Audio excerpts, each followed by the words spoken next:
So this is Common Ground for Texans. It is our meeting in October. And I'm Joanne Richards, and I'm the president of the board. And unfortunately, we can't offer you coffee and cookies today. So if you don't have one, go get a cup. So today's program, we've welcomed folks from Two Guys on Your Head. For those of you who are from Austin, you'll recognize the radio program. It takes place weekly.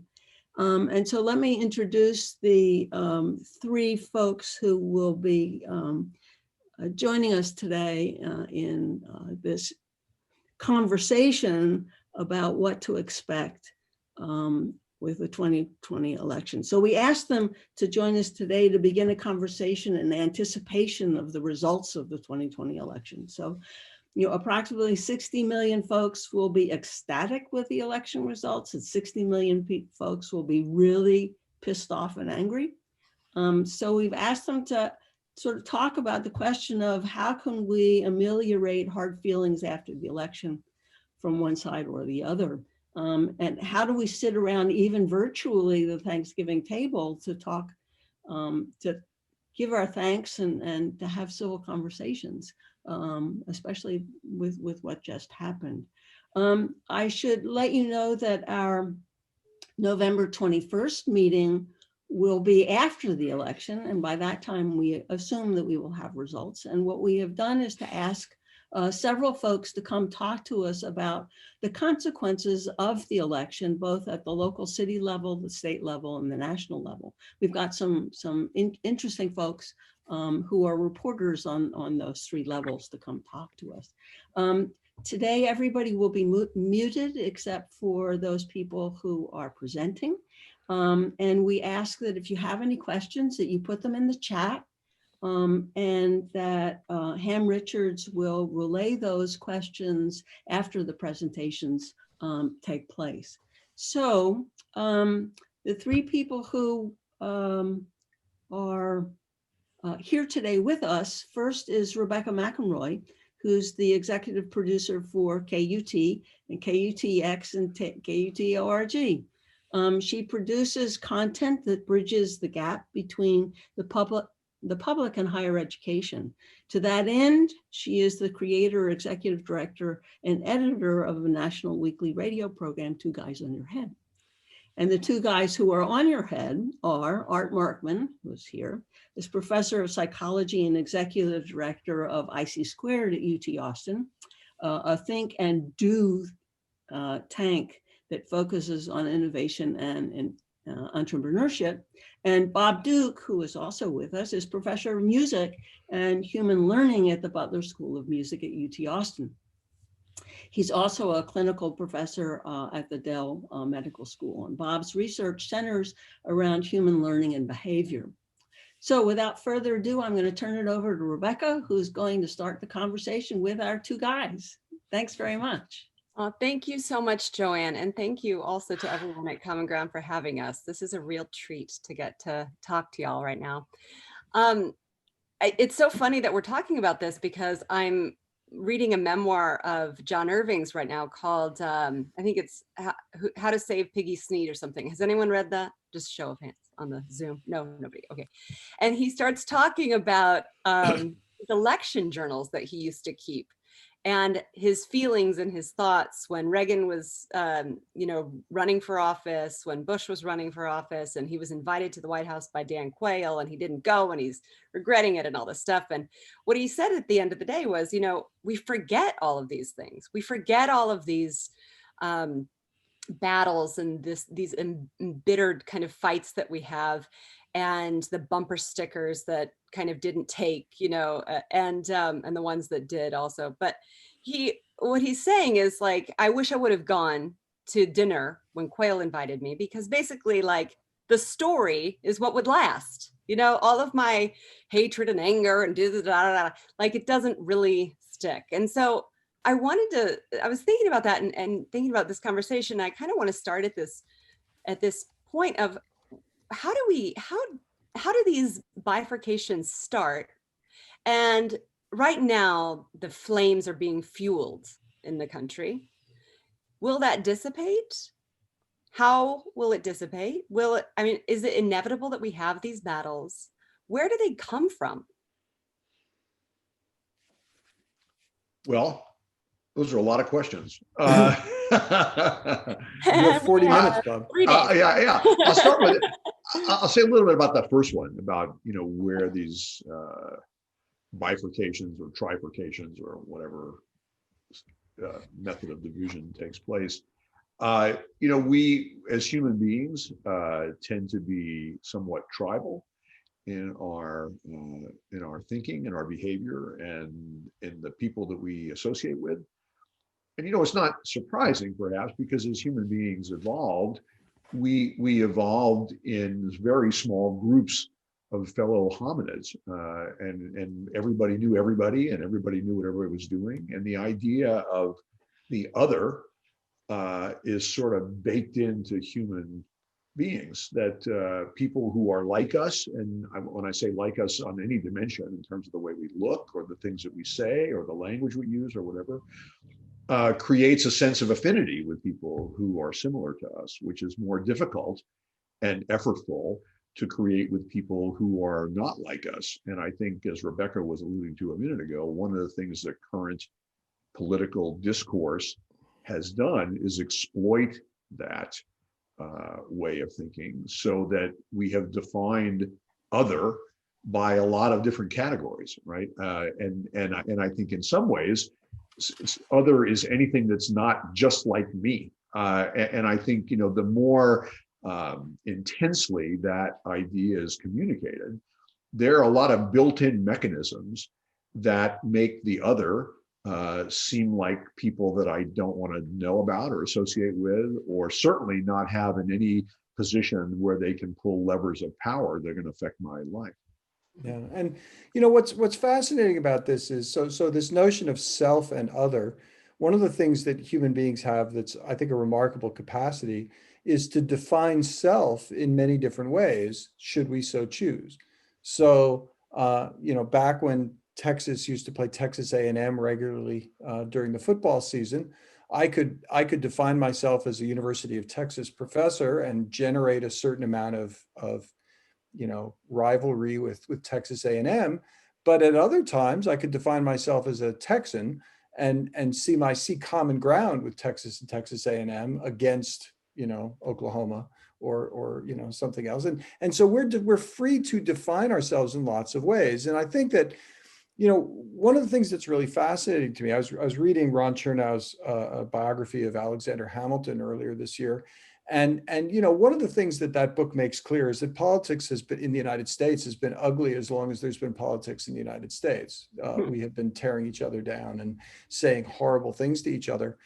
But one of the things that's fascinating is that at various times in our history, we have been willing, after elections are over, to rethink of ourselves as Americans, or at least to allow other definitions of self to come to the forefront. And one of the things that I find very interesting about the last, I would say 12 years at this point, is the unwillingness of people to redefine themselves more broadly, say as Americans, rather than more narrowly with respect to particular party affiliations. And as long as and this gets to the last question that Rebecca was asking about, how long is this going to go on? Are we going to get over this? And the answer is, we're going to get over it only if we are willing at some point in the 4 years intervening between presidential elections, if we're willing to redefine ourselves, our sense of self, in terms of a category that's more inclusive, rather than one that continues to separate the Democrats from the Republican.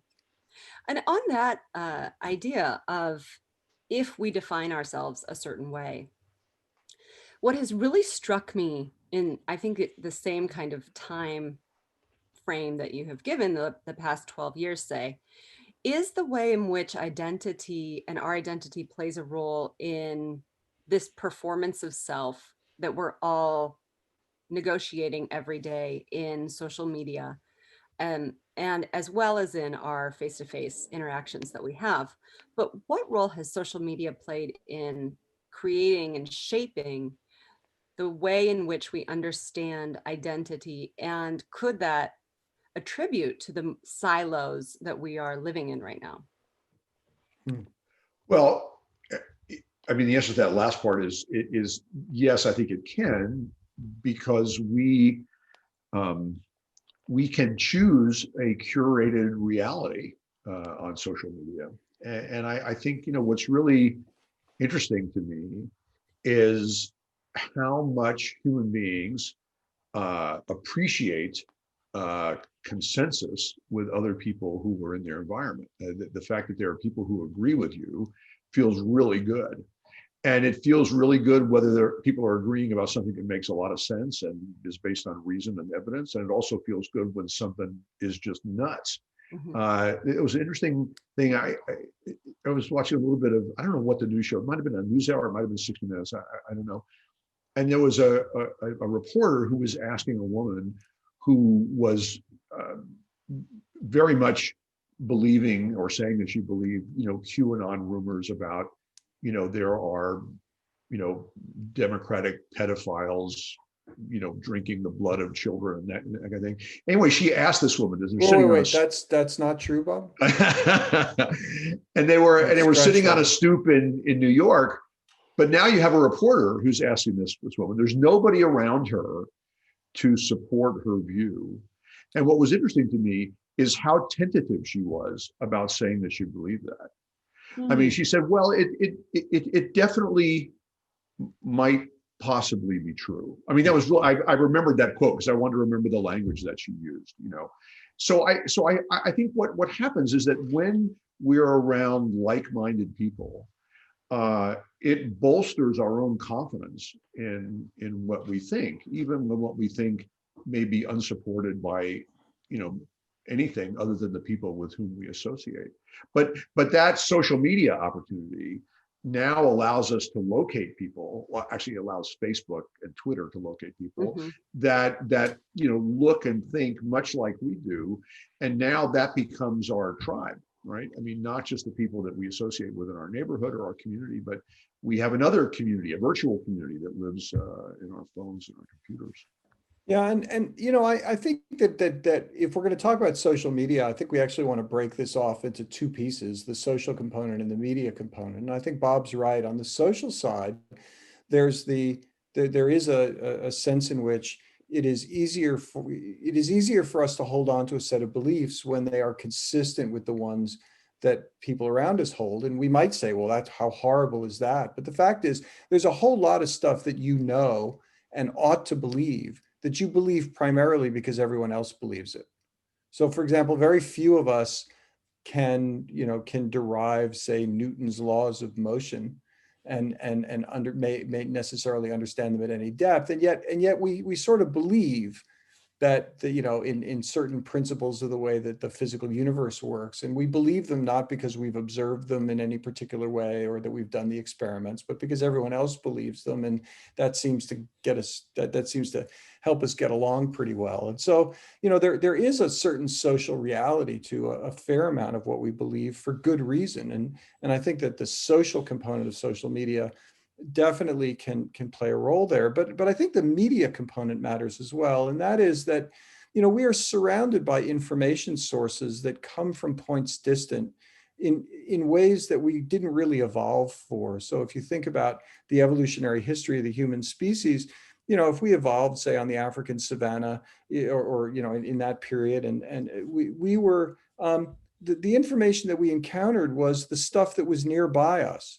There were certain things that we believed and were able to believe that we didn't see directly because we had cooperative relationships with other members of our species.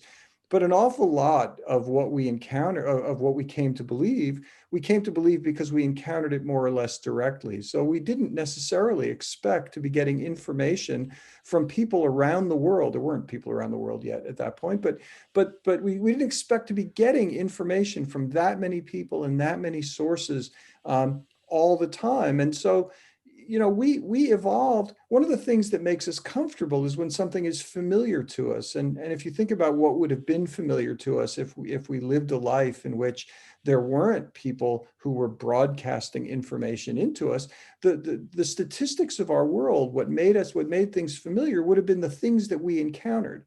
Now, through the magic of all these screens that we have, information can come at us at a dizzying pace from people around the world. And many of those people don't have our best interests at heart.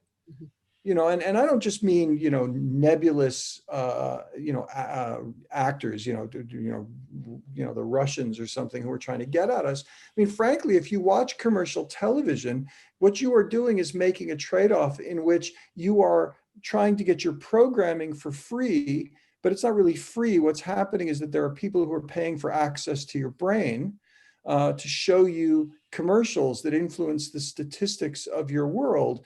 And they might be trying to sell you political candidates, but they might be trying to sell you carbonated beverages.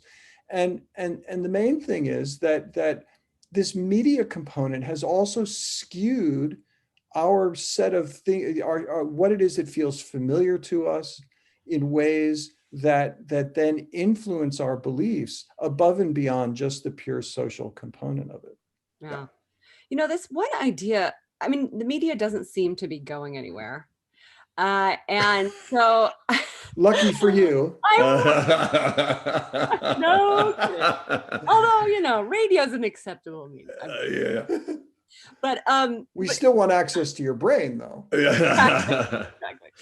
But I wonder about this, how certain ways of being in society. Like, I wonder about the value of debate in a society, for example, because I don't know where.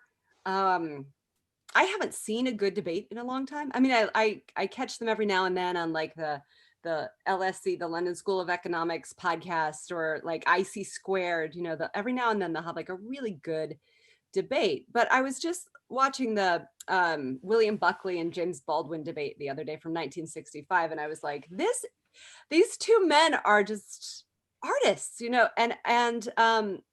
and just thinking about where is that in the media? Where is debate? And what is the psychology of debate?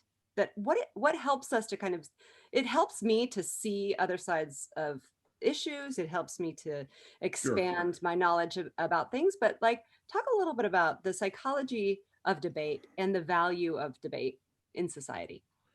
Well, I mean, one thing I'll just start with is that, dealing with any organized society, or a society that wants to be organized, there have to be rules for how we're all going to behave, right? Because if everybody just goes at it, well, then nothing's going to really get accomplished. I mean, except, the stronger and the louder and the more powerful will dominate the weaker and the softer and the less powerful. So, wrong.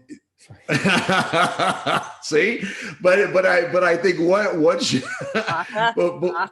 yeah, I know, but I think once you have now a set of ground rules that said this is how we're going to do this, you're going to get an opportunity to make a case, and then somebody else is going to rebut your case, and they're going to make their case, and this kind of thing. You make space for thought. What the onslaught of media, getting back to Art's point about people trying to have access to your brain, what they're not trying to give you opportunities to do is think. And I think one of the things that Art mentioned, but I think probably bears repeating and fleshing out a little bit, is how much our perceptions of correctness are related to familiarity. I mean, the reason companies want their names splattered all over the place is not because they think nobody has ever heard of them. It's that they want their names to be familiar. And likewise with political candidates, likewise with people who buy ads on Facebook or Twitter or any other social media. So the thing about being able to have a debate, have a discussion, requires some cooperative agreement on the participants of how we're going to do things. And if those rules are either never established or they're quickly abandoned, there's not going to be a reasoned debate. And if you look at the things that Rebecca, you're mentioning that, the James Baldwin, William Buckley thing, which is a great video, everybody should see that who hasn't seen it, it is a good example of what we teach kindergarten students about turn taking. Now it's my turn to talk and you have to wait. And then when I'm done, then you'll have a chance to talk. And that's how ideas can get fully expressed. But without that, there's no opportunity for that to happen. Well, I think the other thing is there's two components to the concept of a debate. There is the concept of conversation, and then there's the concept of winning the debate. That a debate has a victor, or at least a debate is intended to be. It is intended for one side to try to convince the other of something, whether you're trying to convince your debate opponent or whether you're trying to convince an audience. And so, I want to separate those two things because they work somewhat at cross purposes. So if I'm trying to win something, if I'm in a fundamentally competitive situation, then winning ultimately means, can I do something that has an impact on my audience? And so if I, if I break the rules a little bit, that could be okay if it's effective at influencing the audience. In the same way that while sports have rules, we also see players trying to get away with a little bit of stuff. So for example, technically speaking, in the National Basketball Association, you're not supposed to take more than one step after you stop dribbling. But if anyone watches highlights of players slam dunking the basketball, that's an awful lot of one step there after they pick the ball up. So, and if the refs let him get away with it, then it was okay. And so now the flip side of that is conversation is fundamentally cooperative. In order for us to talk with each other, we have to agree on what we're talking about, or it isn't a conversation. So you have to say something, and then I have to add to that in some way. So if you mention a particular person, I've then got to, refer to that person again in the conversation. And if I refer to somebody else altogether, you're going to stare at me and go, wait, what are you doing? Or if I suddenly start talking about something completely different, you look at me, you think, well, we're not building on each other's previous discussion. So if you don't cooperate in conversation, you can't have a conversation, but you can have a debate. And so part of, I think what's happened over the, if you look at the difference, say, between the Baldwin-Buckley debates and what passed for a debate a couple of weeks ago between Trump and Biden, the difference was that I think Baldwin and Buckley loved ideas, and they loved the idea of engaging in a deep conversation with someone else who also loved ideas, even if they happened to disagree with them. And so it was much more a conversation. And the debates that we've seen politically for really the last 25 or 30 years, if you look at presidential debates, have not been conversations. Mm-hmm. The questions serve as an opportunity for a candidate to say something that is intended to provoke a particular reaction in the audience, after which the other candidate says something that often has nothing whatsoever to do with what the previous person said, that is also intended to have a particular reaction in the audience. So it's all about the winning and not at all about the conversation. And so in some ways, if we want to fix debates, what we need to do is to stop debating and encourage some politicians to sit down and have a conversation while we record it. It's so funny that you say that, because I took a course when I was in graduate school. This is like in 2005. And it was on the modern American political campaign. And we were running, it was at the LBJ School of Public Affairs. And we were supposed to try to, coach a candidate on running for office. And the way in which we learned how to coach them on talking to the media was through a Mike Tyson video. of Mike Tyson talking to the press, and whatever she would ask Mike Tyson, he would say, "I just thank God. I just thank God. I just thank God." And our professors, Mark McKinnon and oh my God, Matthew Dowd, right? These are our professors. Said, "This is staying on message. You're teaching, stay on message. Like, this is how we're going to learn how to stay on message." And I thought it was so, it was crazy. It was like a circus to me, but it was this staying on message, which is exactly what you're talking about. Like, not really engaging in a conversation, not engaging in a debate, but keeping to your one-liner.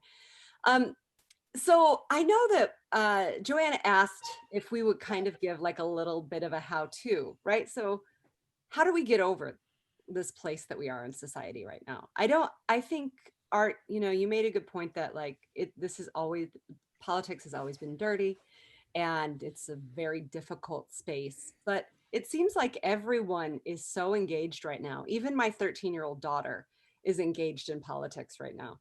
And it's in a really kind of to me it's a troubling way, because she says, "I don't like him because he supports this candidate. I don't like her because she supports this candidate." And my daughter doesn't really know that much about politics, and I know that her friends don't either. And so their identities they're forming these animosities really based on their support for a specific candidate. And I think it's a very difficult space to be in. So how do we get out of this? Well, Art, you just took a breath at the same time I did. You want to go? Sure, I'll Okay. say something first. Okay. I think that there's one of the things that we have to do is to ask ourselves, why do we need government to begin with? Right. And to kind of go back to that for a second. So it turns out we need government, and we need government because there are lots of things that people and that the free market won't do by itself. So, at the IC Squared Institute, we study economic development in small communities. One of the things that you see in small communities is that they have a lack of broadband access. Why? Because in a capitalist system, broadband lags the market. There has to be demand for broadband, and then you get it there. The catch-22 is that without broadband access, it's hard to do a lot of economic development that enables you to engage in the modern economy. And so you don't get the pull to get high-speed broadband until you have the economic need for it, which you don't have until you have the broadband. So this is one of the roles government can play. Government can step in and say, it is a priority for us to have economic development in smaller communities, and therefore we're going to create programs that redistribute money in a way that puts broadband into communities that need it so that they can participate in the knowledge economy. That's a role that government could play. Now, we could debate about whether that's a good idea or not, but that's the sort of thing governments do. The problem is we don't really spend much time thinking about what governments should do anymore. We spend a lot of time arguing about the very high level issues that define the party affiliations we belong to. And I think that if we are going to begin to get beyond this, one of the things we have to recognize is that many of us actually who may sit on the opposite sides of political divides recognize the same problems that need to be solved. And if we got to the level of saying, here are some problems that need to be solved, let's actually figure out how to solve them and have legitimate discussions about the variety of approaches one could take to do that, we might actually find ourselves agreeing a little bit more about some things in ways that might enable us to go beyond you're wearing red or you're wearing blue, and therefore I'm going to be antagonistic. Yeah, we've said on previous shows often that human brains are inherently efficient, and another word for efficient is lazy. Which means brains don't expend any more energy than they need to accomplish whatever task a brain is trying to accomplish. And I'm a tenacious optimist, but I'm not optimistic about the notion of the majority of our society welcoming hard thinking. It's effortful to think. It requires discomfort and entertaining ideas that at first and maybe always are not palatable to you or unattractive to you in some way. And I think expecting people generally to engage in that kind of behavior is not entirely realistic. So I think, I'm going to kind of recycle back to where we started this conversation about otherness and those kinds of things, and Art's point about we at any moment can define ourselves many different ways, as a Texan, as a Longhorn, as an American, as a Democrat, as a Republican, whatever. There are all these ways to define ourselves. And what isn't spoken loudly often enough is the Americanness of this. And one of the things that's created a fissure in that is a phrase that is just toxic in society. And it's the phrase real Americans. This happens in political discourse all the time. People say real Americans. Well, who the hell decided that? Who the real ones were. And I was reading a commentary that was written in response to a New York Times op-ed a couple of days ago. I don't even remember what the op-ed was or who wrote it, but something came in there about real Americans and what this writer in the commentary said, we're all real Americans. There's not, you don't have to pass a test or, do some particular behavior. We're part of this country. We're part of this society. We're all Americans. And if there's anything to get past it, we should take a lesson from marketing and realize how we label things has a lot to do with how much we feel connected to them or disconnected to them, right? And that notion of defining Americanness in a way that doesn't exclude fully half the population, is a good place to start. Yeah, and I want to jump on one thing that you were saying there, Bob, because I think this is really important. One of the influences of categorizing something in a particular way is that if you think about how you interpret the world, there's a lot of discussion in psychology about the difference between what you can think of as bottom-up versus top-down processing. And bottom-up means I'm using the information that's available in the world to guide what it is that I think I'm seeing and what I think it means. And top-down means I'm using my beliefs and my categories to shape what it is that I think I'm seeing. And so, for example, if I were to show you a degraded picture of something where pieces of it have been grayed out and chopped out, you may look at it and not have any idea what it is. But if I told you what it was, you might immediately see it. That's a top-down influence on behavior, on perception. And the reason that this matters is because this works in all sorts of ways. So, for example, there's a classic demonstration where they showed a football game of Princeton playing Dartmouth to Princeton students and Dartmouth students. And the Princeton students were pleased at the spirited play of the Princeton football team, and the Dartmouth fans who watched the game were complaining about how dirty the Princeton players had played.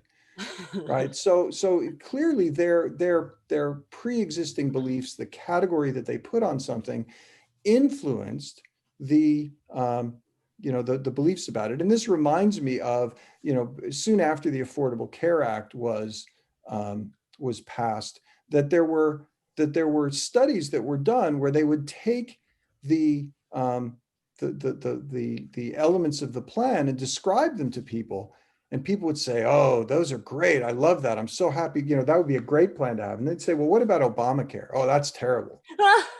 Right. And so it's simply putting the label on it then changes the way that you evaluate things. And I think it's really important for us to do, at some point, to get back to doing a little bit more bottom-up processing, to ask ourselves, what do we actually think about what we're trying to accomplish here, independent of who it was who told us that this was something we ought to do.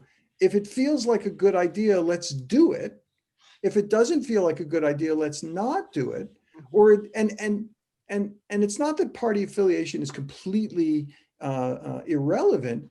It's just let's allow the world to guide us a little bit more, and our pre-existing beliefs guide us a little bit less when it comes to evaluating some of these political conversations. It's really interesting. So I was talking about my daughter earlier, but I'm wondering, like, how can you teach this in schools?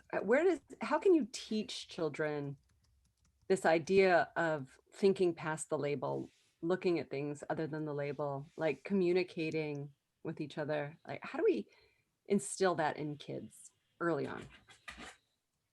Well, I mean, I think there are a couple of pieces to that. I mean, and one of them is something that I even make efforts to do in the classes I teach at UT, which, I mean, these folks seem like children to me, but they're young adults that I'm teaching, and that is the capacity to disagree amicably. I mean, that's a skill, because we have natural reactions to statements and actions that other people take that we don't like.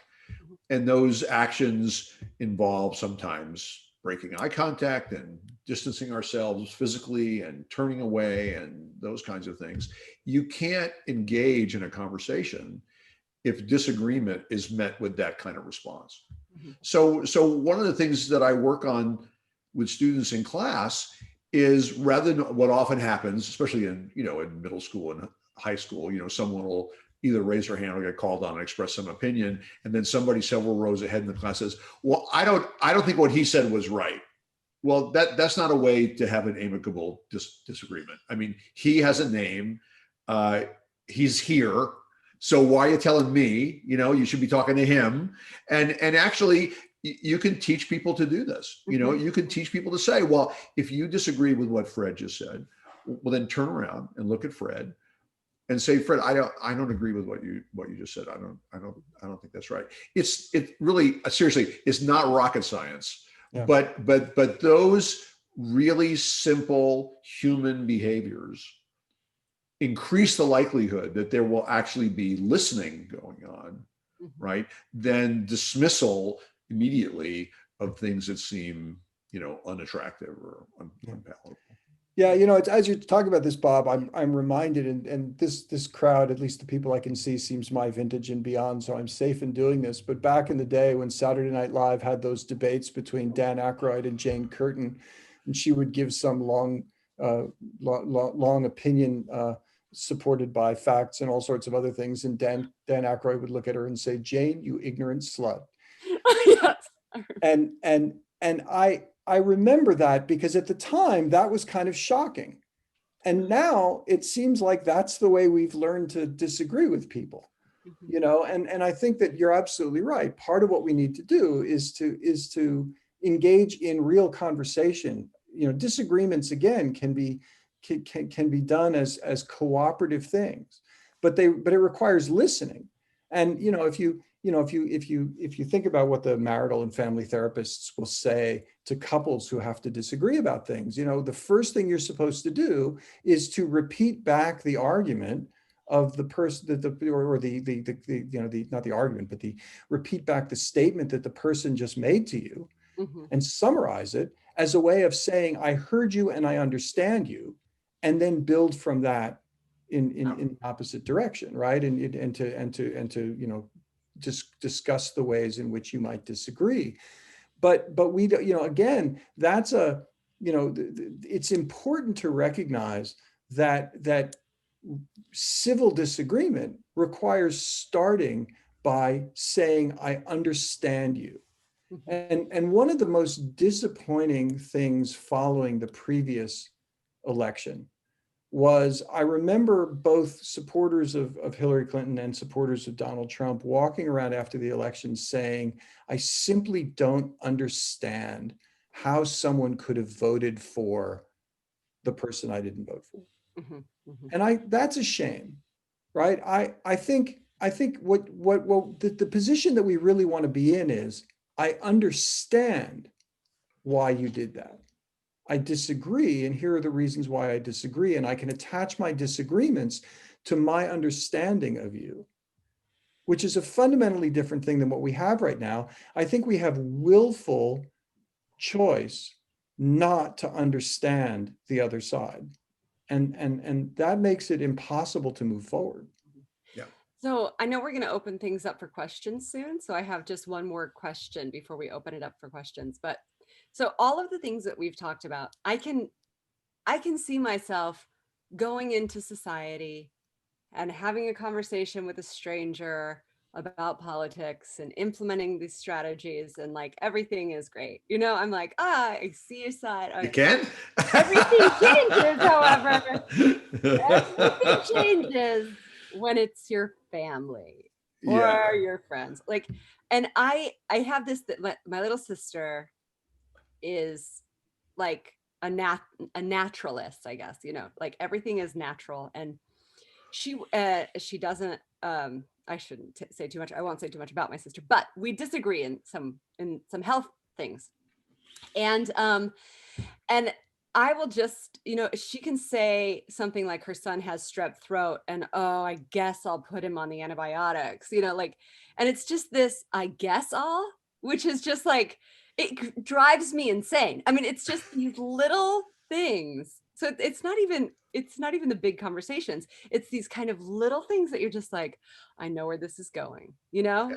And I don't, and so for me, I'm like, how to get past, you know, those little triggers when you're with people who you know so well and they know you so well.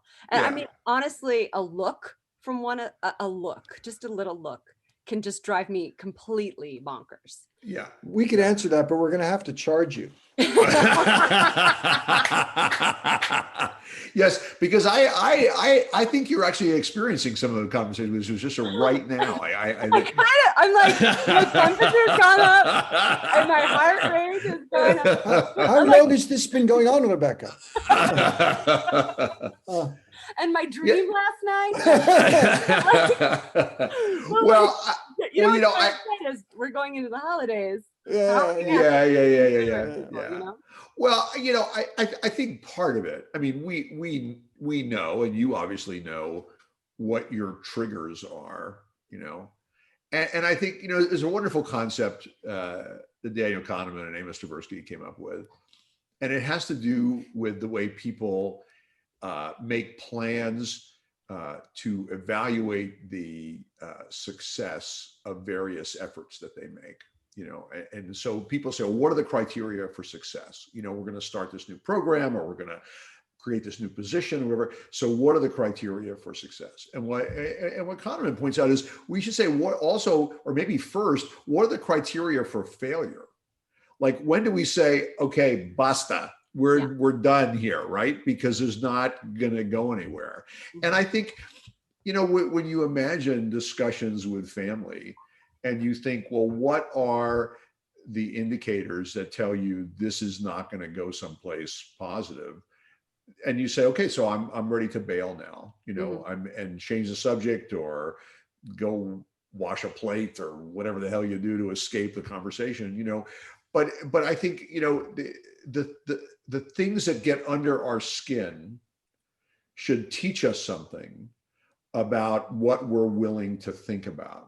Because emotional reactions cloud thinking, whether they're highly positive or negative or annoying. I mean, you know, what I say to students who are learning to be teachers is you need to keep your students above your neck.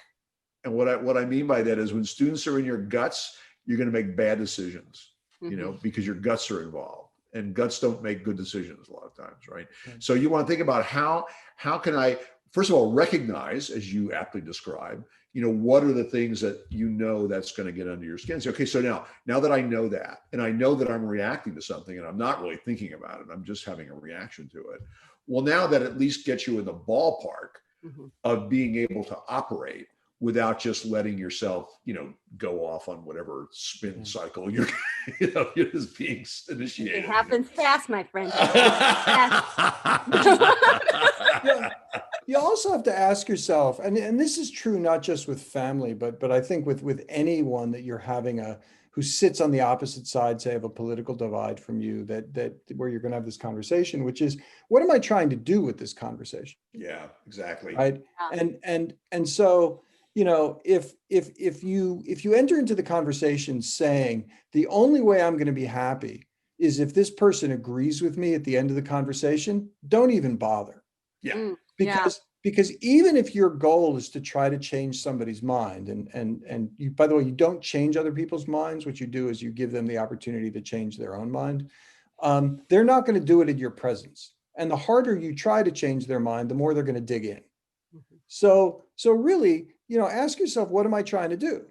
And even if your goal is to create little time bombs that might help them to think differently in the future, all you want to do there is to have that conversation and really find this is where understanding somebody comes in. So when somebody is anti-vaccine or anti medication for their children or whatever, if you believe otherwise, what you want to do is to understand where that's coming from, and particularly to understand that underlying value associated with it. What is that value that they have that is driving that? And as you understand that value, to the little time bomb you get to create is some other statement that helps them to see a conflict between their values. Mm-hmm. That is a conflict between one thing they believe and another thing that they believe that rests on that value. Yeah. That's all you can do, right? And I've said, part of the problem with these conversations, whether it's with family members or somebody else, particularly for those of us who are well-read, and maybe, people like Bob and I are scientists, we love to trot out data. So we love to say, but, look at the data. Mm-hmm. And the phrase I've always used on this is, our danger is we keep bringing data to a values fight. And I think what we ultimately need to do is really to understand people, Mm-hmm. and then at best plant a little time bomb. Yeah. Here's this little piece of information that I know will help you to see a way in which your value is being being crossed by this thing I just said. Yeah. And then walk away, right? Don't pursue it much further. Just give them an opportunity to stew on that. Mm-hmm. And then get some pie. And then get That's some really, pie. and That's then right. get some pie. Right. Breathe deep, I drink pie. yeah. But I think a thing about that that's really important to consider is what Art started out by saying, that if the goal is to change somebody else's mind, you're out of business before you start. Yeah. And none of us want to listen to people who don't value us and what we think. Mm-hmm. So if conversations turn into mutual telling, I'm going to tell you stuff and you're going to tell me stuff, and then I'm going to tell you some more stuff, well, you're pretty much dead in the water before you can get started. But if there's more asking than telling, well, tell me about that. And even if people are saying just batshit crazy stuff, still you think, well, I don't know of any evidence for that thing. It seems really strange to me, but and then you stop, because it doesn't get to all the way, well, let me show you why that's wrong. Because as soon as you start there, as Art's saying, you get what's now even become a thing in psychology and decision making that has been labeled the boomerang effect. When you start presenting data that clearly demonstrates why someone else's position is wrong, they don't, and Art used the phrase dig in, they may even become more intensely ensconced in their position in the face of data that's clearly contravenes what they think and what they say. Yeah. Well, let's open it up for so before we open it up, let me interject one thing and see what the comment would be. So I'm a whole lot older than Rebecca is, and I have a very close sister. I would say maybe 15 years ago, we sat down and had a discussion about how we got to where we are. And therefore, our experiences are so grossly different that the way we view the world is different. Mhm. So an example I can give you is since I've been 18 years old and I'm now 75, I have never lived by myself. Mhm. Since she was 18 and she is now 72, she has always lived by herself. That gives us a whole different perspective of the world and relationships to people. Yeah. Sure. Mhm. Yeah. Right. Yeah. No kidding. I think,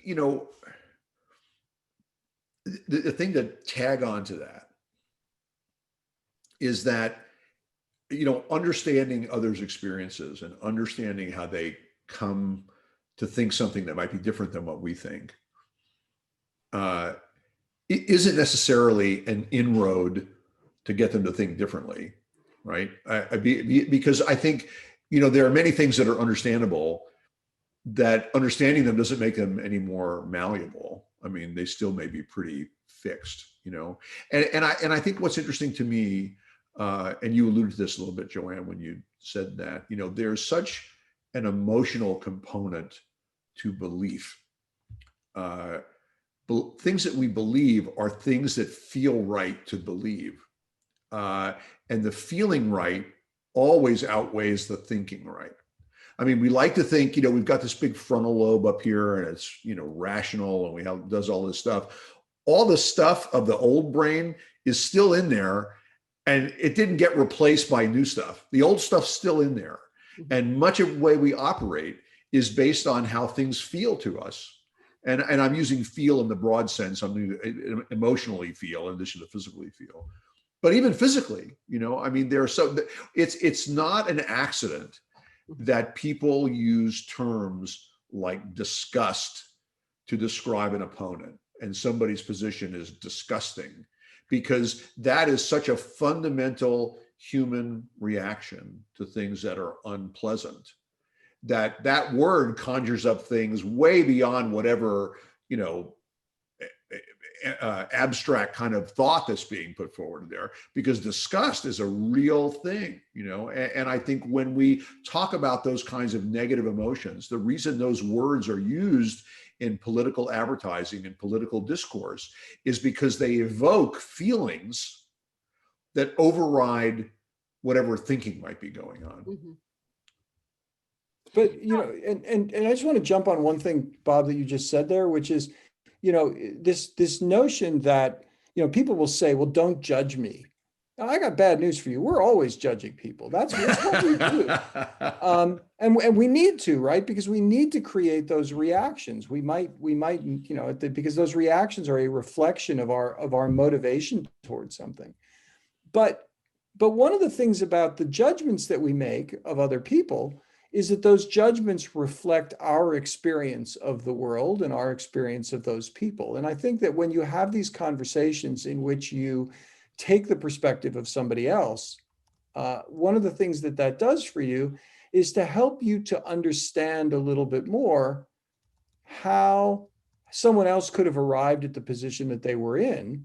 And if you, and one of the things that is remarkable about human thought is our ability to actually simulate the motivations of other people as we begin to understand them. It's part of what makes movies so fascinating, right? Is that you watch a movie or you read a story, read a book, you can actually begin to experience the world the way someone else does by taking on their motivation.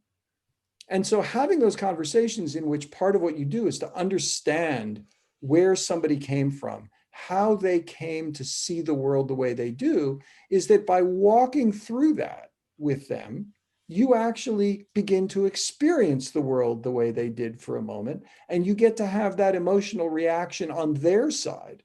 And even if you still disagree with it, at least now you've had the experience of what it's like to feel that way in a way that can often at least create more room for future conversation. Yeah. And another part of that is the idea of family. I think like a lot of times we've done a show on this when we talked about Thanksgiving and going back and seeing your family and why it's so hard, and is because we take for granted that people are in our family have different experiences than we do. A lot of the time we think, well, we both grew up in the same house. Like, why? I don't understand how we are so different, you know, Yeah. which I think is really interesting. Yeah, Yeah. absolutely. What do you think, Joanne? Should we have some questions? Sure. I'm sure there are some because I know I've put some in. So I don't see the chat. Well, I don't see any in the chat, but is it?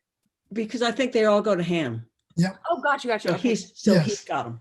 All right. Sounds Yep. good. I've got them. The first question comes from Mike Ignatowski, and he put it in at 2:30, which was half an hour ago. And you may already have covered the answer to his question, but I think it's worth reading anyway. And if you think you've already answered it, you're free to say so. Mike asks, I have good friends who have no interest in dialogue with the other side. These friends believe the choices made by the other side are reprehensible and unforgivable, and they have no interest in reconciliation. Their goal is to totally defeat the other side and banish them and their ideas from public discourse. I'm not sure this attitude gets us to where we want to go as a society. The other side includes my family members. What are your thoughts on this, and what do I say to my friends? Oh, How about Yeah. the Cowboys? bless. I seriously Well- talk about the Cowboys or the Spurs or something. Mhm. I think another thing that's really interesting, though, even though you have to steel yourself to do this a little bit, is just to ask questions about their point of view without even attempting to give any rebuttal to any of it, as a way of initiating a conversation. If you can just kind of suck it up and take it and listen to the things that they say, no matter how outrageous they may seem to you. And I was like, so I said, how did you come to that thought? I mean, what would you, not in any effort to change your mind about anything, but what you do. And I know some people who are, team sport players see this as universal disarmament. I mean, why should I be nice and polite and listen to other people's points of view when no one wants to listen to mine? Well, I think the reason is that, especially with family members, I mean, if somebody you get met on the street for one time, you see they don't want to talk. Okay, well then let's get out of here. But family members, you're going to, ostensibly see many years into the future. It starts by you being the big person and just say, I just want to learn more about how you came to think like this, and I'm not going to try to convince you. They might ask you a question and then you get to talk, but if they don't, fine. It's just the first step that you've made to bridge a divide that might seem unbridgeable, and it might actually be unbridgeable.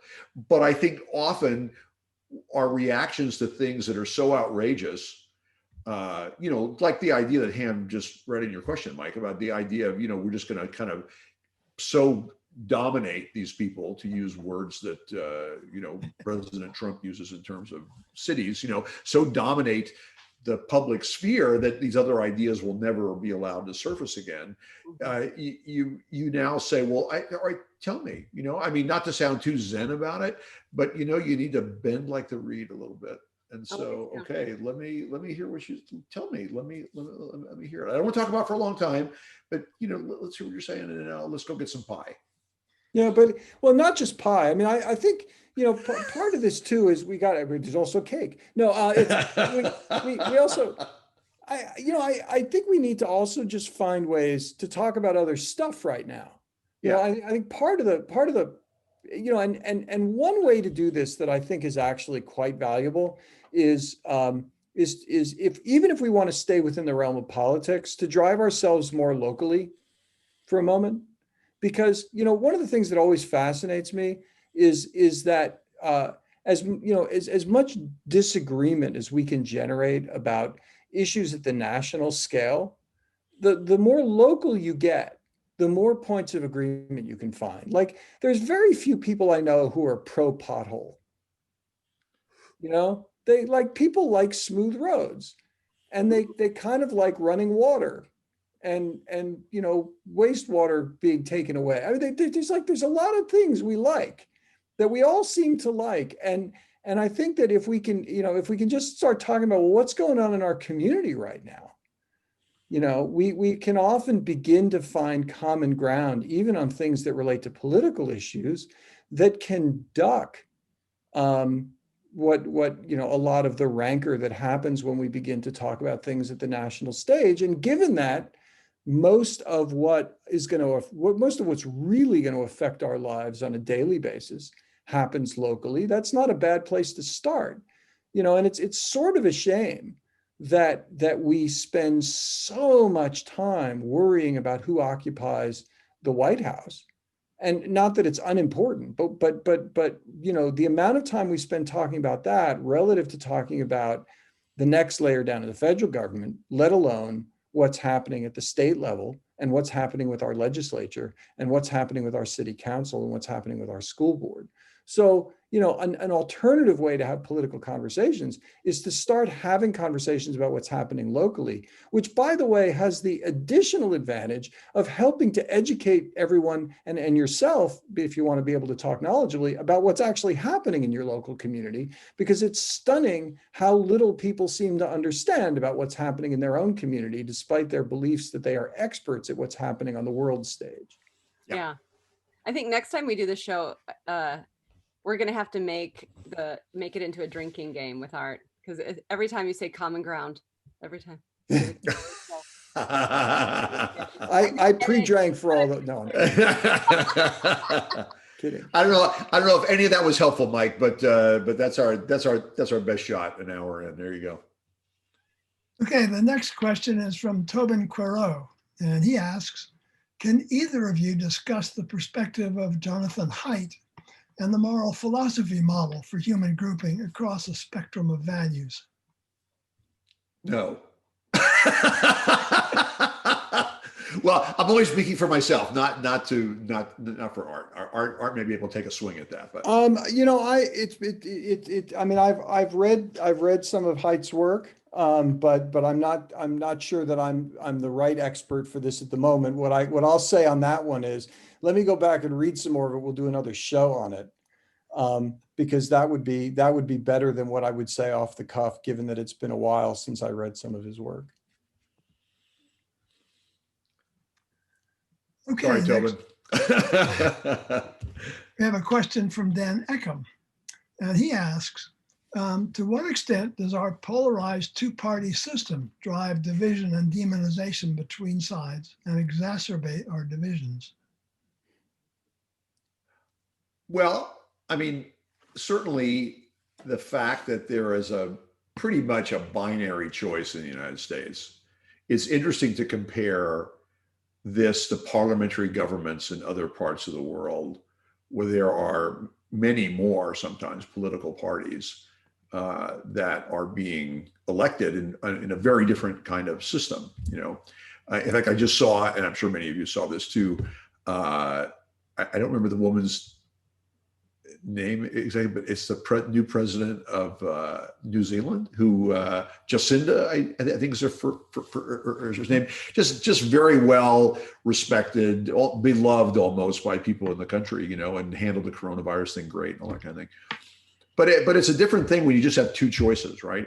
I think binaries make it easier to choose up a side because there's less complication. You know, it's black or white or red or blue or whatever. And you know, I mean, most of the contests that we see in athletics and other kinds of things pits one side against another. You know, most wars, even the world wars, which involve many nations, you know, they were grouped in teams, right? So, you know, we had the Allies and we had the Axis powers. And so nothing was like Risk. Yeah, exactly. Nothing was like Risk. I think that might be the most astute comment anyone's made today. So there you go. What was the other question though? I was because I was starting to formulate a response and then you said something so eloquent, I lost it. Okay, there you go. Well, I was just speaking to our feeble-mindedness. So I think I've got the question. Oh, cool. Go ahead. Yeah, what is it? Yeah, go. It was, let's see, are there situations where we can't really understand what someone has been through? Or it's a situation where saying that you understand what somebody has been through would be pretentious or patronizing. How do you have a conversation then? I'm thinking of a different context where, for example, I have a white female friend after a few drinks ask me how she can be a better ally to racial minorities in that she feels guilt, but she doesn't know what to do with it. I told her living with a discomfort is part of the allyship. Is this something where someone's emotional frustration is not the timing to have the conversation, or is it just openly listening to the other person? Well, I mean, first of all, I thought the question was great, and the way it was framed was great, because I think you're right. It is pretentious often to say, well, yeah, I understand where you're coming from, because no, you don't. And I often feel like I need to preface my comments when I'm talking to various groups of people by saying, look, I'm a white kid born to a middle class family in the 50s. I mean, I got all the goodies, I mean, my privilege is pervasive, and then acknowledging the fact that I'm clueless about circumstances that were very different from mine. It's not that I can't intellectualize about them and I can't read about them and I can't listen to people tell me about them, but I can't really experience that in a way that people who have been through that experience have. I mean, I can, like I said, I can read, I can listen, I can, talk to people. But so I think, one of the greatest things about that, the end of that question, is the notion of just asking questions and listening. Because one of the things that shows is that you actually care enough to hear what someone else's experiences are. And I think this is particularly a fraught time for all of this, with people who are Black or Hispanic or whatever, and especially if that person, male or female, is the one or two Black or Hispanic people in the room at the time, and everybody's sort of looking to you to kind of tell us like it is, and why did you have to have that responsibility? I mean, it's a very complicated thing to navigate, I think. But I think it is. I also think, though, that while I think it's probably impossible for anyone to fully understand the experience of someone else, I also think that we can learn to have some experiences that help us to feel something closer to what someone else has experienced, even if we don't get all the way there. And I think that there is a danger, I think, in some of the discussions that we have right now, publicly, that other people couldn't possibly understand at all what someone else is going through, because beginning to develop that understanding, to me, is an incredibly important part about finding some degree of commonality and common group membership. Now that doesn't just because you have some experiences that help you to understand something, A, doesn't mean you completely understand it, and B, doesn't mean that you then can speak for someone else or speak for their experience. But I do think that there is tremendous value in finding ways to bridge from the experiences that people have had to the experiences of others who've lived a different life. So like Bob, I grew up with, the goodies, right? I grew up as a white male in the United States, born in the middle of the 20th century. And so can I fully understand the experiences of other people who didn't grow up with those privileges? No, I can't. But I have, but all of us have had situations that we can draw upon that can help us to feel the fear that someone might experience in a particular situation, the ostracism, the sense of not belonging. And while while we can't necessarily understand what it would be like to feel that all the time or often, those experiences, that ability to draw on that experience to help you understand a little of that, I think is valuable in helping to create a sense of common ground with people whose life experience is extraordinarily different. And I think it's important that we create those opportunities for everyone to experience that, not so that they can say, oh, now I completely get you, which absolutely utterly pretentious, but by having that experience to share a common human moment that I think creates an opportunity to build from in the future. Yeah. Yeah, I think it's a really profound thing to think about right now, actually, because I was just talking to my partner who is a poet this morning, and we were reading this book, Dread by I. I don't know if anybody is familiar with the poet I, but she had this wonderful book out called Dread. And in one of the poems, she's a Black writer, and she writes a poem that's called White Homegirl. And this book came out in the early 2000s, and it's about this girl who was put in foster care after her mom OD'd on drugs, you know, and it's about her experience there. And the book is really, really profound. But one thing that my partner said was, I don't think anyone could publish this poem today in this country, because there's too much judgment about who the poet is and how they would embody that experience, and that judgment then would mean that like no poet would be able to embark on that subject matter, because it's not specifically their subject matter.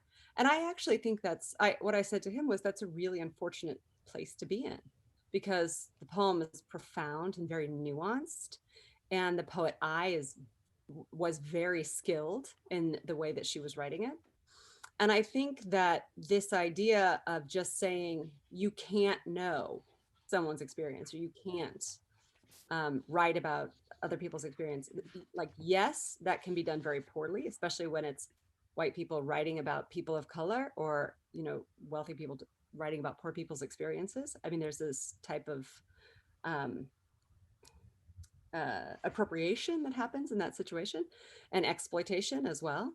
But I think, like, you know, but I think it's important that we as a society are in a place that we can understand really good literature. And the way in which, what James Baldwin says was, you think that your suffering is so profound in the history of the world, and then you read, you know, like, we have to be able to share experiences. And so I do think it's very tricky right now with conversations about identity politics coming into these situations that are so fraught.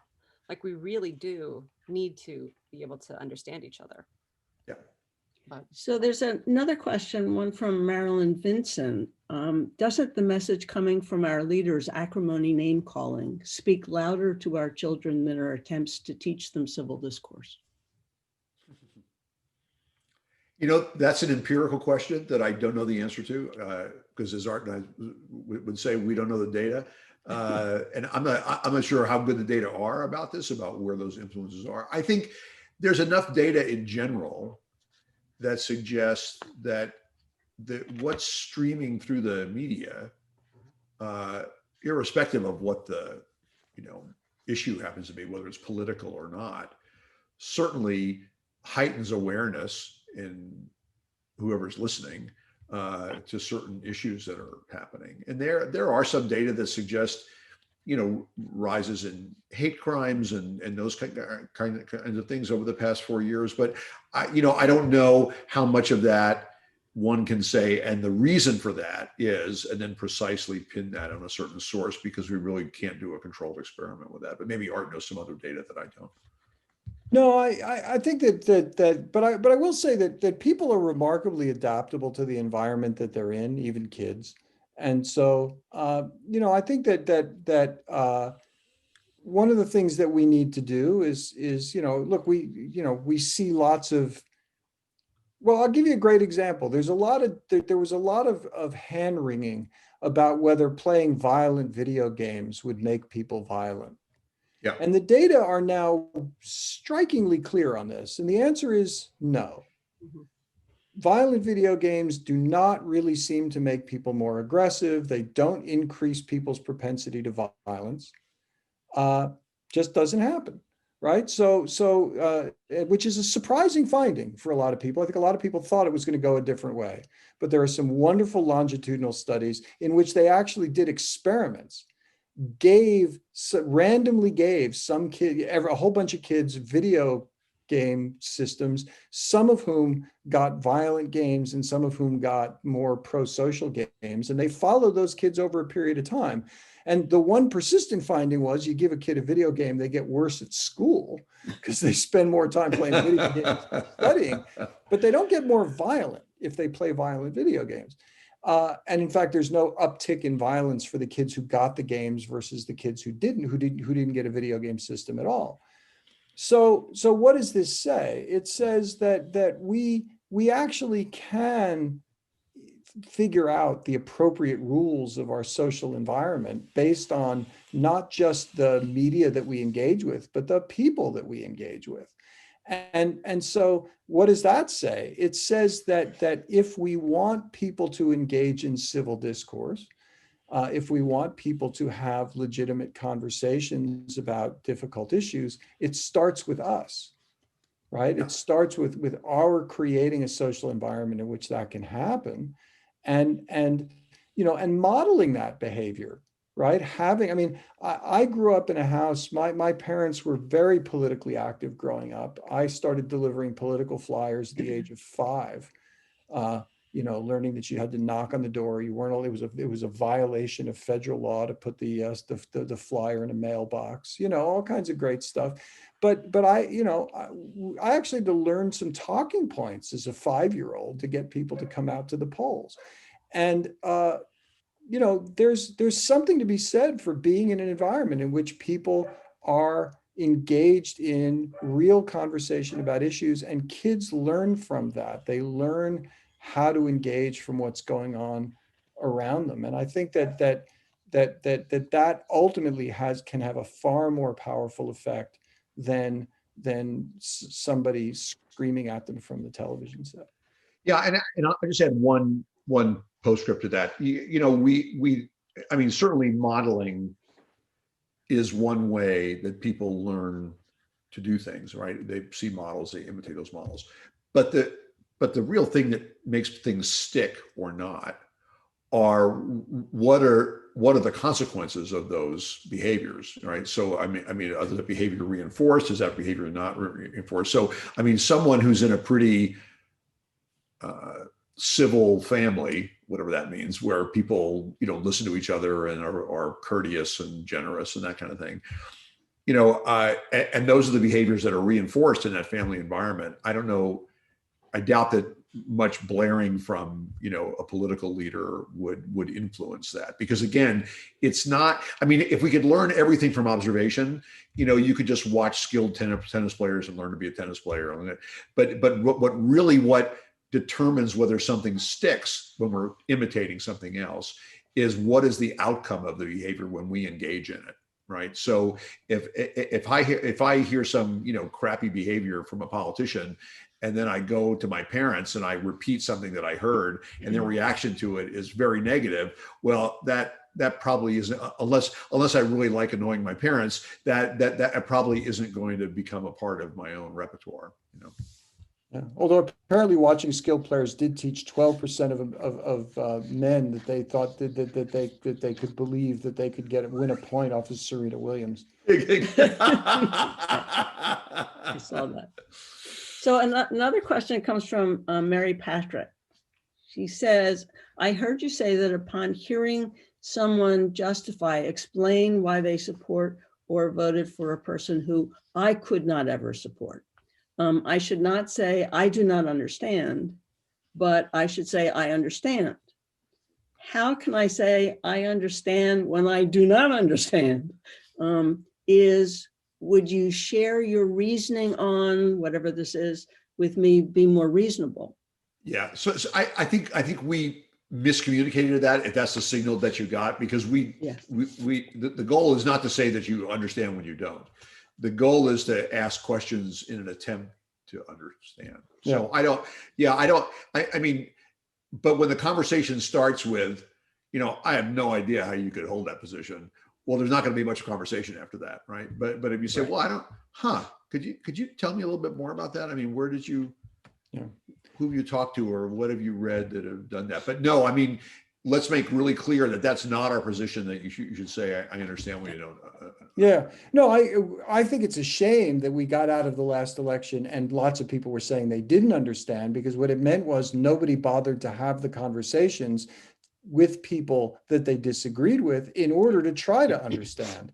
Yeah. And I think that that's actually the crucial piece, is actually to sit down and do that. There's actually a wonderful book that came out a couple of years ago called Strangers in Their Own Land.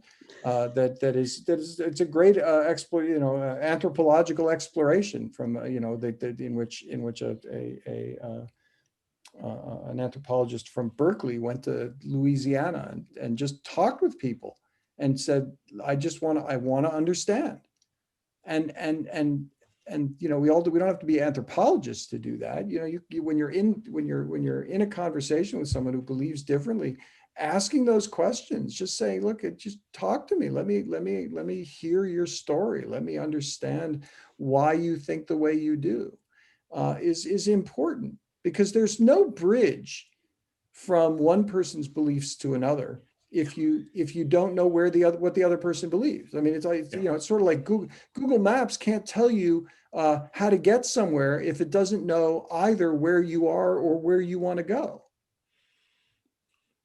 I'm 1/3 through that book currently. Oh, excellent. Yeah. And I have a friend reading it too, so that we will have a one-on-one conversation about what she finds. I won't spoil the ending then. No, right. But the butler did it. Yeah. So we have a couple more questions. We have several questions. So Dave John says, what about the Harvard Business School study about how both parties benefit from ongoing conflict? How do we get past that kind of never-ending and somewhat manufactured conflict? Those parties represent us. Mm-hmm. So the parties benefit from that only if we continue to support them if we support them in order to make sure that they win, as opposed to supporting them because they pursue policies that benefit our lives in some way, or the lives of people we care about, because it doesn't necessarily have to be our lives. It might be that we want, so for example, I wrote an op-ed not long ago about how one of my frustrations about discussions about income inequality is that it tends to focus on fairness. We talk about how, what proportion of people at the top have the same amount of wealth as what proportion of people at the bottom, and that seems unfair. And the problem with fairness is that you can then define it in lots of ways, and people on the other side of that will say, but isn't it fair that somebody who's very successful gets to keep a lot of their money? But the fact is that what we've done by creating income inequality is to sap our economy of resilience, so that when there's a massive shock like there was in March and people lost their jobs, we suddenly had people who couldn't pay their rent, couldn't buy food. And what had to happen was that the government then had to step in and write some very large checks in order to help people to take care of their basic needs. That's a problem, right? And it's a problem that needs to be solved, and one that, if you're fortunate enough, as I am, not to have been affected by the shock, the economic shocks that happened in March, in a dire way, whatever policies those are don't necessarily have to affect me directly for me to think that the politicians that I want to elect are going to do things that are important for the country. So I just want to clarify that bit. Mm-hmm. But we can hold them accountable for that. So yes, it's true that the way politics is played right now may perpetuate the two-party system and may perpetuate those folks who are in power. But the fact is, we're 21% of the electorate filed out in the first 4 days of early voting. There's a lot of power in the ballot box, and we have to use that. you know, and we have to use it to send messages about what we think is important. And it's been an awfully long time since we did that as voters, honestly.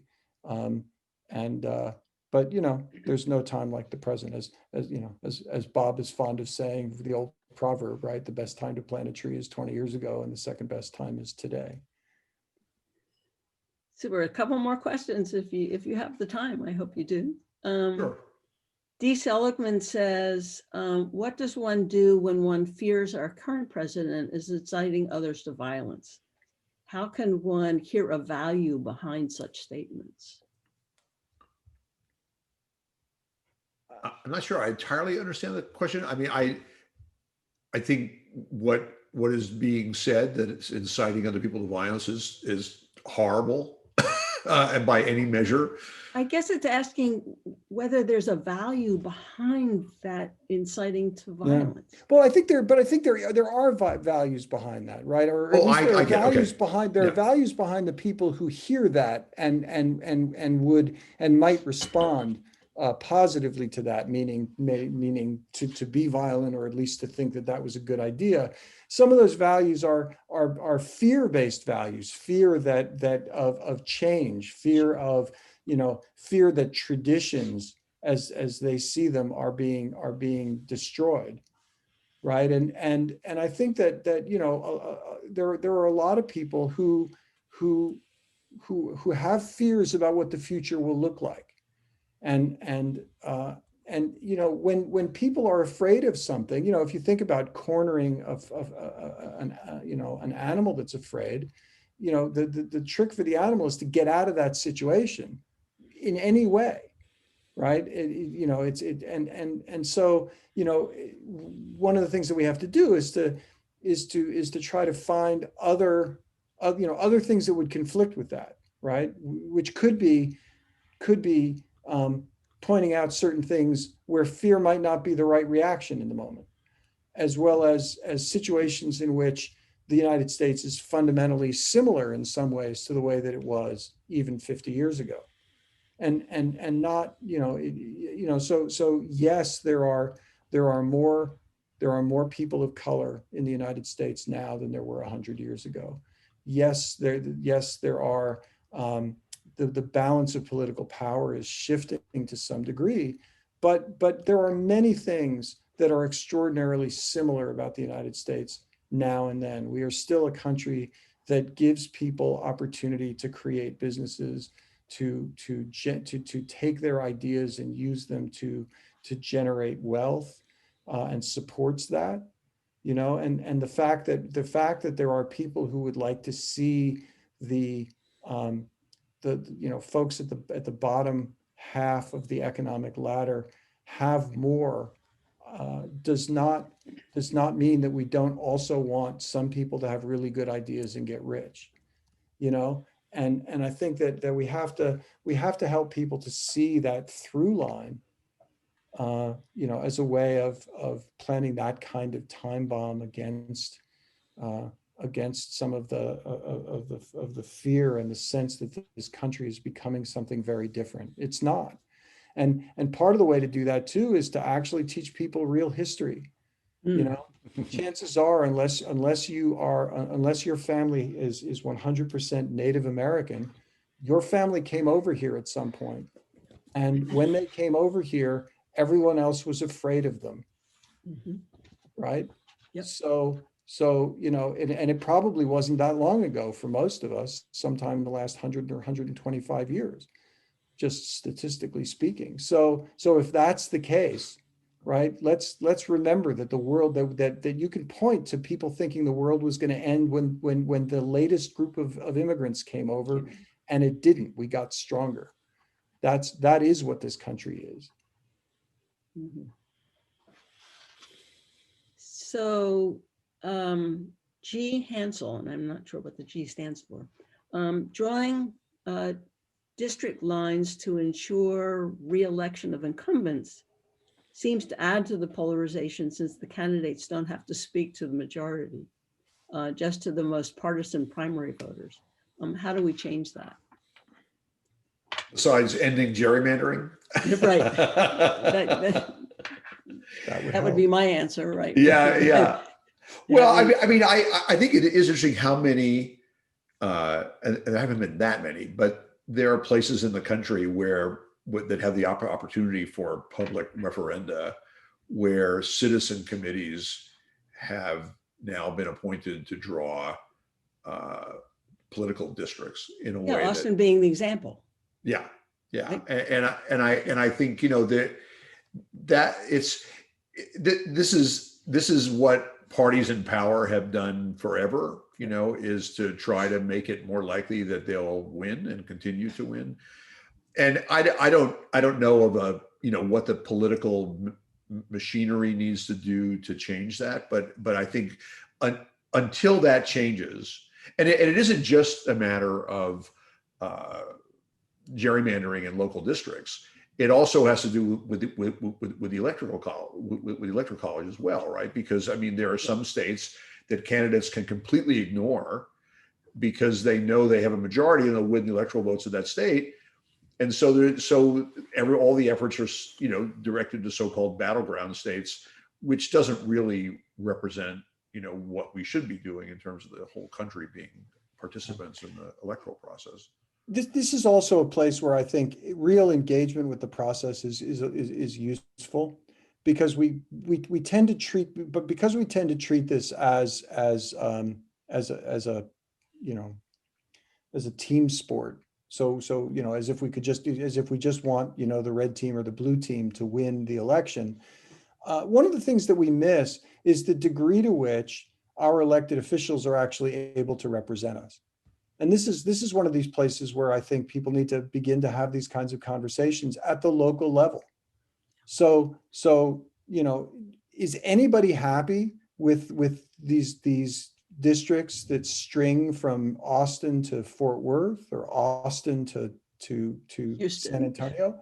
Austin, I mean, this is crazy, right? These people can't possibly represent anyone in particular, because the needs of the people who stretch from one end of that district to another are extraordinarily different. And so the place to have that conversation is to go to state legislators during those elections and to say, are you willing to support an electoral map at the federal level that will enable me to have someone who actually represents the interests of my region, and not just ensure, even if I'm happy that that person is from my team, you know, can I have somebody, for crying out loud, who actually also cares about my region? Because there are things that would be valuable where it would be valuable to have a representative who actually wanted to engage in discussions about what the region needs at the federal level. Yep. So I think there are ways to begin to have that discussion, but they require people to actually have some sense of how that process works. And I think for most of us, we ignore that. You know, we think, oh, I've got this election coming up. Here are the two people who are running for Congress. And I'm not even really thinking about anything above and beyond what do those people stand for, and not who do they represent, and why in the world do they represent this particular collection of people, and what other people do I have to talk to try to change that. And people have the opportunity to do that now, right? Because redistricting is about to begin again. That's right. In 2021. And there is a commission there is a committee that is set up. It's very large, about 25 folks on the committee to actually consider that. And there is a consortium of nonprofit organizations that are very active in this process. Yeah. Which is wonderful. So I had a question, and then there may have been one or two others, but this brings us back to where we started in a sense. It says, why do we recognize that our side is nuanced, but the other side is monolithic? Because we like us. Because we like us. And also we actually know the nuances of our side, but we make no effort to understand if there are any nuances on the other side. Yeah. You know, I mean, I think, you know, one of the greatest things I learned in debate was being forced to switch sides at the drop of a hat and argue the side that I wasn't on. It's a wonderful exercise to do, and not just with caricatures of the other side's arguments, but actually try to convince, some listeners that that other position is actually very reasonable and could be a good thing to do. But if you haven't done that, and I'm back to my lazy thing, and if people say, look, I find the whole thing abhorrent on its face, why would I spend any time trying to learn more about it? Well, you're just out of business. I mean, you're not gonna, of course you're gonna see them as monolithic, the same way the other side is gonna see us as monolithic rather than neurons. I mean, but there's more to it than that. Can I? Oh, please, yeah, go. Because I'm gonna because it's also so there's a lot of research on two topics that I think are relevant here. One of which is the distinction between in-groups and out-groups. So that's which is basically the long-winded way of saying us versus them. But my group, I represent them much more richly. I think I want to have conversations with my people. I want to understand them, and I really push the other away. The out group is much less richly represented. And that relates to a second thing, which is there's been a lot of work over the last 15 years on something called construal level theory, which is this idea that the further away something is from you, the more abstractly you think about it. And that distance isn't just physical distance, right? It can also be social distance. Mm-hmm. And so the people who are in the other group are socially distant from you. And so you think of them abstractly. Think about physical distance for a moment. When you're in Texas, all New Yorkers are the same. You go to New York City, no two New Yorkers are the same in actuality. But when you're in Texas, they all seem the same. And by the way, when you're in Texas, actually, when you're in New York, when you're on Manhattan, everyone outside of Manhattan is the same. And so, it's so that's the influence of distance. And so it's much easier to wrap everybody up into an abstract piece, into this abstraction when they are socially distant from you. Sorry, Bob, I had to. No. But I think that's, I mean, the importance of that gets back to really a really important point about this. And it gets back to a point about gerrymandering issue and all that kind of stuff. It takes time and effort to understand all this stuff. And most people, as they see it, lead harried, rushed, packed lives. And to say, what you should really do is step back and learn a little bit about this. Man, I got 2 kids on Zoom school right now, and I'm trying to make dinner, and I'm trying, the idea of making this easier for people to learn about things is something that I think is worth thinking about, because right now it takes real effort for people to actually learn about what's going on. Whether it's even in your local community. Art was mentioning, just bemoaning the fact that people don't even know what's going on in Austin. Well, if your only resource is the Austin American Statesman, if there are any statesman staff on here, I kind of apologize. You're not going to learn much of anything, because it's very limited in terms of what you know about what's going on in your own community. There's an assumption, though, that we think our side is nuanced. Yeah. Yeah. Our side is nuanced. Yeah. There's one last question, I think, that we have time for. Sure. Any suggestions for approaching conversations with a person who typically dominates any conversation you've had with them and discounts your ideas? Bob, you ought to take this one, because you have more.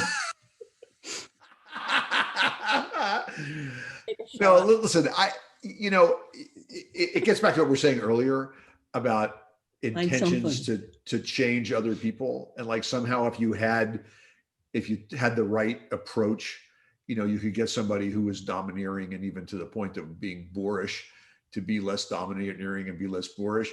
I think that's pretty much a lost cause in most cases, but I think one of the things that's useful that most of us don't do is to define what's going to happen before we start. So if there's somebody who says, and you say, okay, look, I got a lot of stuff I want to talk to you about that's fun and nice, everything. So I'll give you 5 minutes. Go ahead, have at it. And at the end of 5 minutes, we're going to stop talking about this. We seldom do that with people. We usually let things sort of unfold, even to the point of misery, without saying up front, okay, I can tolerate 5 minutes of this stuff, but I don't want to do any more than that. And maybe in that 5 minutes, the person might take a breath, and you might have a chance to ask a question or interject some other idea that they might listen to. But I think if it's clear to you that someone isn't interested in listening to you as much as you are to listening to them, trying to barrel through that, for some undetermined period of time, I just don't see anything productive about that. Like he said. Yeah. So, oh man, I've got somebody else popped up. We're just about out of time. So do I ask one more question? Sure. That was the question. Right, no. This one you just did. Right. So really, do I ask two more questions? Right. No, I don't have another one. I do have a couple of announcements, though. Pat Herndon asks, all human societies are organized by power structures. Why do we see those who have more power as privileged rather than obligated? What are the implications of this for massive human societies and human communication? The implication for representative power structures? I think there are different models of leadership. Power is really the ability to control resources in the end. And depending on the nature of the society you're in, there are different things you might need to do that. So physical strength could be really useful in some groups, but not others, for example, for being able to control the available resources.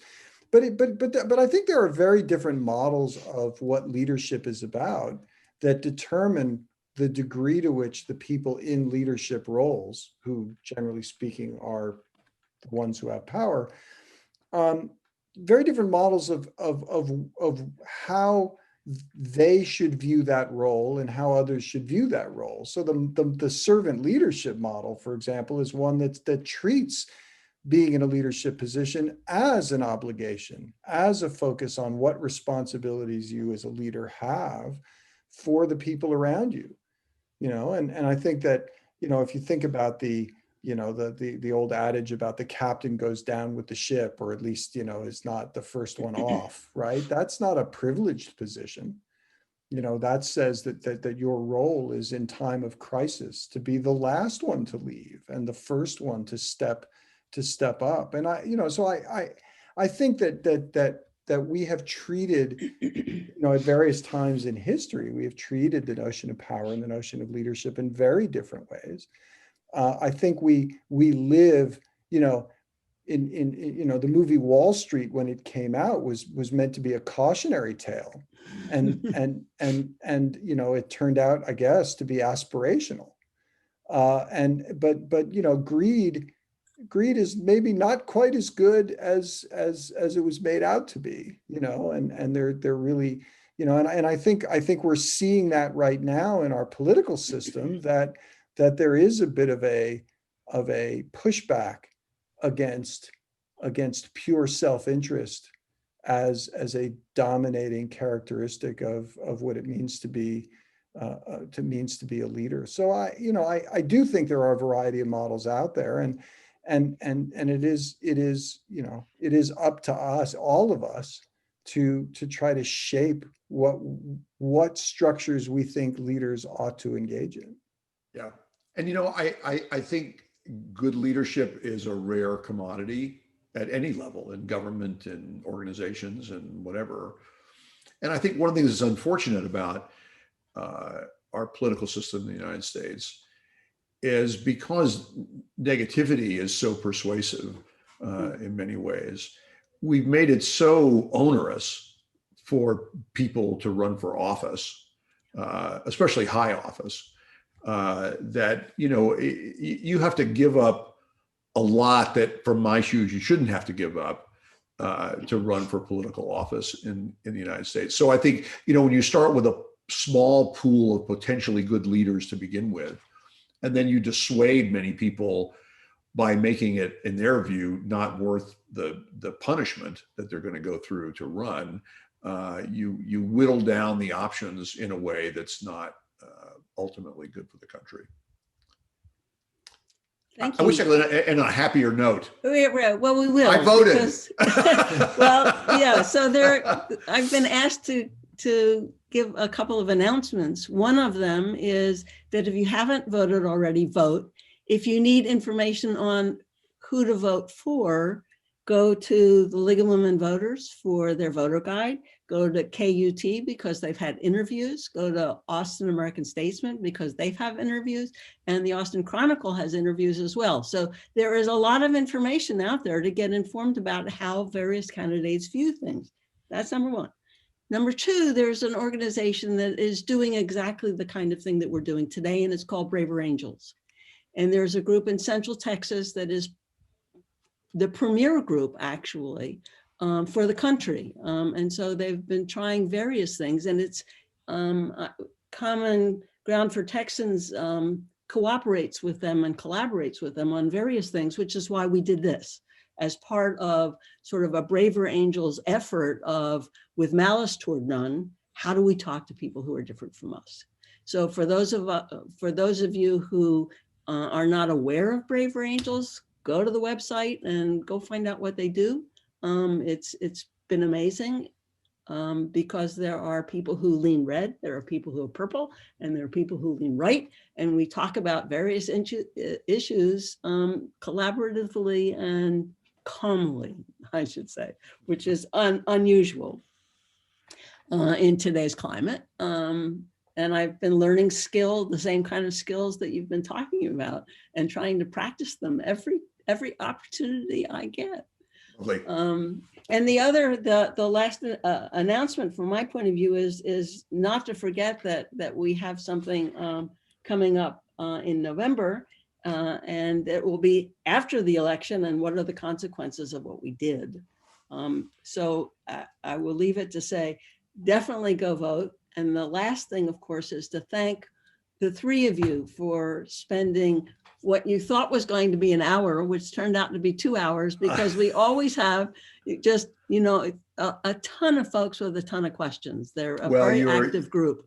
Well, we're very happy that you invited us and that we could participate in this way. And we wish you all the best in the coming weeks. So we will edit the video. We will put it up on our website. We will let you know when it is available. So anybody who wants to share it with somebody who wanted to come but couldn't would be able to. And that goes out through our email. Rebecca, Art, and Bob, I can't thank you enough. Thank you. You're very welcome. Okay, bye-bye, everybody. Bye, everybody. Bye-bye.